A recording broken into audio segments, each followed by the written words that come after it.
The Kremlin says Russian forces will continue targeting ships it believes are carrying weapons to Ukraine, despite India's condemnation of a deadly strike near Odessa. Spokesperson Dmitry Peskov confirmed Moscow is in contact with New Delhi after 4 Indian sailors were killed when the MV Golden Leo was hit on Sunday. India summoned Russia's envoy, calling attacks on commercial shipping reprehensible and demanding freedom of navigation be respected. Moscow insists its military is striking vessels linked to supplying Kyiv's forces, including cargo ships and port facilities. The Kremlin says it would welcome direct talks between Russian Foreign Minister Sergey Lavrov and U.S. Secretary of State Marco Rubio. Spokesperson Dmitry Peskov told reporters in Moscow that while contacts continue at a technical level between the two foreign ministries, there have been no recent exchanges through presidential channels. Peskov added that Russia remains open to dialogue with Europe, but has seen no practical steps from Germany or other states toward restoring political ties. He stressed Moscow has never initiated the curtailing of relations, though past experiences will shape any future engagement. Relations between Russia and the West remain strained more than 4 years into the Ukraine conflict, with Moscow signaling readiness for talks but insisting on respect for its interests. Russian Foreign Minister Sergey Lavrov has voiced strong backing for ASEAN's central role in shaping Asia's security and economic landscape. Speaking at a regional forum, Lavrov described ASEAN as a reliable partner and like-minded ally, emphasizing that cooperation must be based on respect for all participants' interests.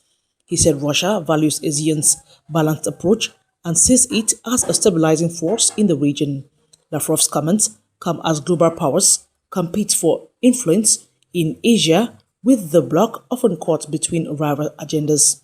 By aligning with ASEAN's principles of inclusivity and consensus, Moscow is signaling its commitment to multipolar cooperation. Observers note the remarks underscore Russia's broader strategy of deepening ties with Asia amid strained relations with the West. Russian Foreign Minister Sergey Lavrov has assured Pakistan of Moscow's full support during talks with Prime Minister Shehbaz Sharif in Manila on Tuesday. The meeting took place on the sidelines of the ASEAN summit, where Lavrov emphasized Russia's commitment to strengthening bilateral ties and supporting Pakistan's role in regional cooperation. Both leaders discussed expanding trade, energy collaboration, and joint efforts to promote stability across Asia. Lavrov highlighted ASEAN's central role in fostering dialogue and inclusivity, framing Russia and Pakistan as partners in building a multipolar order. Observers say the meeting reflects Moscow's broader strategy of deepening engagement with South Asia, while Pakistan seeks diversified partnerships amid shifting global dynamics. The talks signal a shared interest in balancing regional security with economic growth.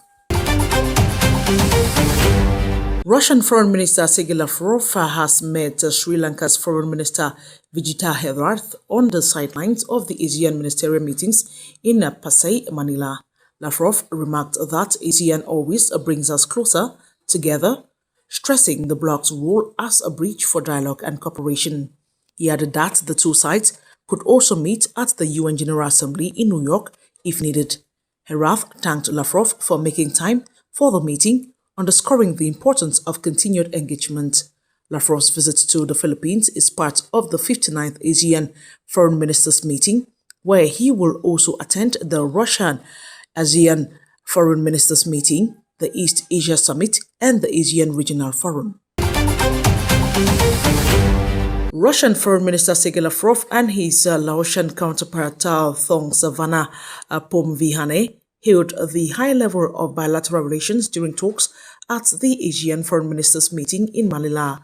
Lavrov praised Laos for supporting the Russia-ASEAN partnership and highlighted recent visits by Lao leaders to Moscow and Kazan. Phomvihane echoed the sentiment, describing last month's Russia-ASEAN summit as a success. On the sidelines of the summit, Moscow and Vientiane signed a peaceful nuclear energy cooperation agreement, laying the groundwork for a Russian-designed small nuclear power plant in Laos. The ASEAN gathering runs through July 24, with discussions focused on implementing a new 5-year action plan covering political, security, economic, and humanitarian cooperation. Russian Foreign Minister Sergey Lavrov met his Egyptian counterpart Badr Abdelati on Wednesday in Passeia Metro, Manila, during the ASEAN Foreign Ministers meeting. Footage showed the two diplomats holding talks as Lavrov continued his 3-day visit to the Philippines. Lavrov arrived Tuesday to take part in ASEAN events, including the Russia-ASEAN Foreign Ministers meeting, the East Asia Summit, and the ASEAN Regional Forum. The discussions highlighted Moscow's ongoing outreach to regional partners, with Egypt reaffirming its role as a key interlocutor in Asia-Pacific diplomacy. The ASEAN gathering runs through July 24, bringing together foreign ministers from across the region to address political, security, and economic cooperation. Russia's Foreign Ministry spokesperson Maria Zakharova indicated on Wednesday that Ukraine has developed an entire industry dedicated to remotely killing civilians in Donbas, with Western nations backing the effort. Speaking on the sidelines of the ASEAN Foreign Ministers meeting in Manila, Zakharova said Moscow views these tactics as part of a broader Western strategy to escalate the conflict. She argued that Western governments provide political cover and material support for Kyiv's operations, framing them as legitimate defense while ignoring civilian casualties. Ukraine and its allies have consistently rejected such claims, insisting Russian forces are responsible for widespread destruction and loss of life in the region. Zakharova's comments come as Russia intensifies its diplomatic outreach in Asia. Russia has summoned Moldova's ambassador in Moscow after accusing Chisinau of mistreating its diplomats. The foreign ministry indicated on Tuesday that police stopped a Russian embassy bus, removed its diplomatic plate, and used force against staff.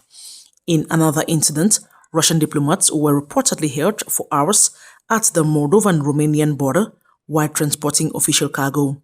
According to Moscow, the actions breached the Vienna Convention on diplomatic relations. Moldova denies the allegations, insisting it respects international law and reciprocity.